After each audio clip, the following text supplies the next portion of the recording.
నమో బుద్ధాయ. జై భీమ్, జై భారత్, జై సంవిధాన్. తథాగత భగవాన్ బుద్ధునికి, పరమ పూజ్యులు బోధిసత్వ డాక్టర్ బాబాసాహెబ్ అంబేద్కర్కు ప్రణామాలు తెలియజేస్తున్నాను.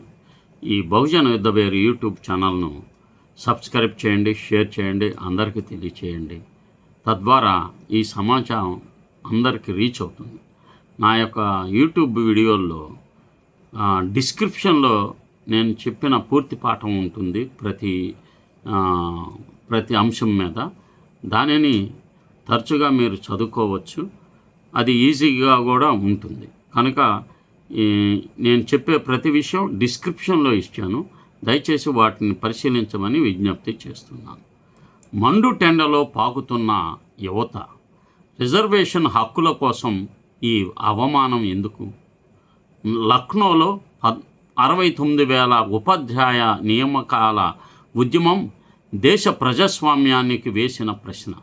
దేశ భవిష్యత్తును తీర్చిదిద్దే ఉపాధ్యాయులుగా మారాలని కలలు కన్నారు, చదివారు, పరీక్షలు రాశారు, ఎంపిక కోసం ఎదురు చూశారు. కానీ ఉద్యోగ నియామకాలు జరగక కోర్టు కేసులు సంవత్సరాలుగా కొనసాగుతూ ఉండడంతో చివరకు వారు వీధుల్లోకి వచ్చారు. అది కూడా సాధారణంగా నిరసన కాదు, మండుతున్న ఎండలో నేలపై పాకుతూ తమ బాధను ప్రపంచానికి తెలియజేయాల్సిన పరిస్థితి వచ్చిందని ఉత్తరప్రదేశ్ రాజధాని లక్నోలో 69,000 మంది ఉపాధ్యాయ నియామకాల డిమాండ్తో ప్రధానంగా ఓబీసీ, ఎస్సీ అభ్యర్థులు నిర్వహించిన ఈ నిరసన దేశాన్ని కుదిపివేసింది. విద్యాశాఖ మంత్రి నివాసం ఎదుట యువత నేలపై పడుకొని పాకుతూ తమ ఆవేదనను వ్యక్తం చేయడం కేవలం ఒక్క రాష్ట్ర సమస్య కాదు. ఇది భారత ప్రజాస్వామ్య వ్యవస్థ, రిజర్వేషన్ అమలు, సామాజిక న్యాయం, ఉపాధి హక్కులపై పెద్ద ప్రశ్నగా మారింది. 69,000 ఉపాధ్యాయ నియామకాల వివాదం ఏమిటి? ఉత్తరప్రదేశ్లో ప్రాథమిక పాఠశాలలు కోసం 69,000 మంది ఉపాధ్యాయుల నియామక ప్రక్రియ ప్రారంభమైంది. అయితే ఎంపిక జాబితా తయారీలో రిజర్వేషన్ నిబంధనలు సరిగ్గా అమలు కాలేదని ఓబీసీ, ఎస్సీ అభ్యర్థులు ఆరోపించారు. వారి వాదన ప్రకారం రిజర్వేషన్ శాతం సరైన విధంగా అమలు కాలేదు. అర్హత ఉన్న ఓబీసీ, ఎస్సీ అభ్యర్థుల సీట్లు తగ్గిపోయాయి. మొదట విడుదలైన జాబితాపై విభేదాలు తలెత్తాయి. తర్వాత సవరించిన జాబితా విడుదల చేసిన అది కూడా న్యాయ వివాదాలకు దారితీసింది. హైకోర్టు జోక్యం చేసుకొని కొత్త జాబితా సిద్ధం చేయాలని సూచించింది. ప్రస్తుతం ఈ అంశం సుప్రీంకోర్టులో పెండింగ్లో ఉంది. ఈ న్యాయ ప్రక్రియ మధ్య వేలాది మంది యువత 6 సంవత్సరాలుగా ఉద్యోగాల కోసం ఎదురు చూస్తున్నారు. యువత ఎందుకు అంత ఎండలో పాకవలసి వచ్చింది? ఒక ప్రశ్న దేశం మొత్తం ఆలోచించాలి. ఉద్యోగం అడిగిన యువతకు సమాధానం లేకపోతే వారు నేలపై పాకి వేడుకోవాల్సిందేనా?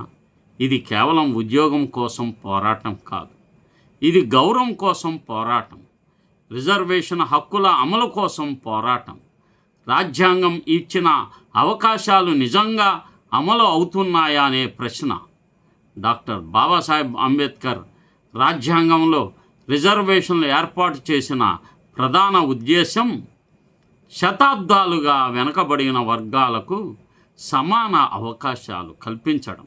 కానీ నియామకాలలో జాప్యాలు, కోర్టు వివాదాలు, పరిపాలనా లోపాలు జరిగితే మొదట నష్టపోయేది పీడిత వర్గాల యువత. రాజకీయ విమర్శలు, కానీ పరిష్కారం ఎక్కడుంది? ఈ ఘటనపై ప్రతిపక్ష పార్టీలు తీవ్రంగా స్పందించాయి. సమాజ్వాదీ పార్టీ అధ్యక్షుడు అఖిలేష్ యాదవ్ ఈ పరిస్థితిని అన్యాయం అని, హద్దులు దాటిందని అభివర్ణించారు. కాంగ్రెస్ నాయకులు కూడా యువత నేలపై పాకడం ప్రజాస్వామ్య వైఫల్యం అని పేర్కొన్నారు. అయితే అసలు ప్రశ్న మాత్రం అలానే ఉంది.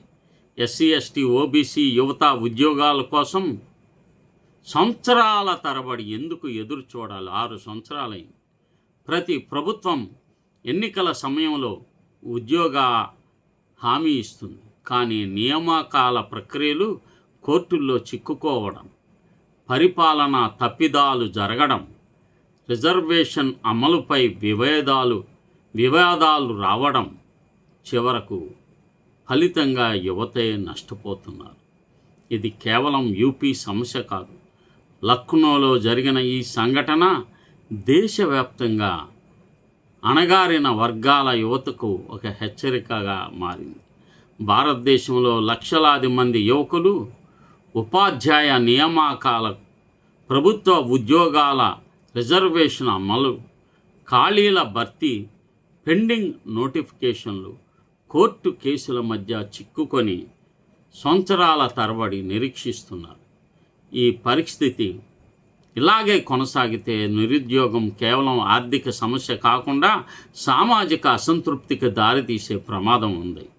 రాజ్యాంగం ఇచ్చిన హక్కులు యాచించాల్సిన పరిస్థితిని తీసుకొచ్చారు. మండుటెండలో పాకుతున్న యువత చిత్రాలు కేవలం వైరల్ వీడియోలు కావు. అవి భారత ప్రజాస్వామ్యానికి అద్దం పట్టిన దృశ్యాలు. రిజర్వేషన్ అనేది దానం కాదు, రాజ్యాంగ హక్కు. ఉద్యోగం అడగడం నేరం కాదు, అది జీవన హక్కు. న్యాయం కోరడం తిరుగుబాటు కాదు, ప్రజాస్వామ్య హక్కు. ఓబీసీ, ఎస్సీ యువత నేలపైకి పాకి ఉద్యోగం అడగాల్సిన పరిస్థితి వస్తే అది వ్యక్తుల వైఫల్యం కాదు, వ్యవస్థ తన బాధ్యతను నెరవేర్చలేకపోయిందనే సంకేతం. 69,000 ఉపాధ్యాయుల నియామకాల వివాదం త్వరగా పరిష్కారమై అర్హులైన అభ్యర్థులకు న్యాయం జరగాలని దేశవ్యాప్తంగా ప్రజలు కోరుచున్నారు. వాళ్ళ డిమాండ్. ఎందుకంటే ఒక సమాజం భవిష్యత్తు ఉపాధ్యాయుల చేతుల్లోనే ఉంటుంది. ఆ ఉపాధ్యాయుల భవిష్యత్తు మాత్రం నిరసనల వీధుల్లో ఉండకూడదు. దీన్ని ప్రభుత్వం సీరియస్గా భావించి, ముఖ్యంగా సుప్రీంకోర్టు వెంటనే ఈ కేసును క్లియర్ చేసి నిరుద్యోగులకు న్యాయం కల్పించాలని చెప్పి సమతా సైనిక దళగా మేము డిమాండ్ చేస్తున్నాం. నమో బుద్ధాయ, జై భీమ్. ఈ బహుజన యుద్ధబేర్ యూట్యూబ్ ఛానల్ను సబ్స్క్రైబ్ చేయండి, షేర్ చేయండి, అందరికి తెలియజేస్తారని విజ్ఞప్తి.